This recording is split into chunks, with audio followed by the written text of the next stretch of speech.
August 7 జాతీయ చేనేత దినోత్సవం సందర్భంగా కొప్పర్మెయిన్ పాఠశాలలో విద్యార్థులకు చేనేత గురించి అవగాహన కలిగిస్తూ చేనేత వస్త్ర ప్రదర్శన ఏర్పాటు చేయడమైంది. చేనేతను ఆదరిద్దాం, నేతన్నను ప్రోత్సహిద్దాం, ప్రకృతిని కాపాడదాం. చేనేతకు చేయూత, నేతన్నకి భరోసా అంటూ కలంకారీ కాటన్ శారీని పరిచయం చేయడమైంది. అలాగే చీరాల పట్టు, మంగళగిరి పట్టు చీరల్ని పరిచయం చేస్తూ చేనేతను ధరించండి, ప్రకృతిని పరిరక్షించండి, చేనేత వస్త్రం ధరించండి, స్వదేశీకి గౌరవం ఇవ్వండి.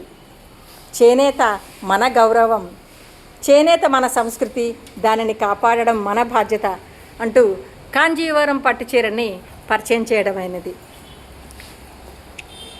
చేనేతను కొనండి, దేశీయ కళను కాపాడండి, చేనేతను ప్రేమిద్దాం, నేతన్నను గౌరవిద్దాం అంటూ ధర్మవరం పట్టు చీరని పరిచయం చేయడమైనది. చేనేత మన సంపద, నేతన్నే మన బలం. జై చేనేత, జై జై నేతన్న. ప్రతి ఇంట చేనేత, ప్రతి మనసులో దేశభక్తి అంటూ ఉప్పాడ పట్టు చీరని పరిచయం చేయడమైనది. ఇది మా పాఠశాలలో ఏర్పాటు చేసిన చేనేత వస్త్ర ప్రదర్శన.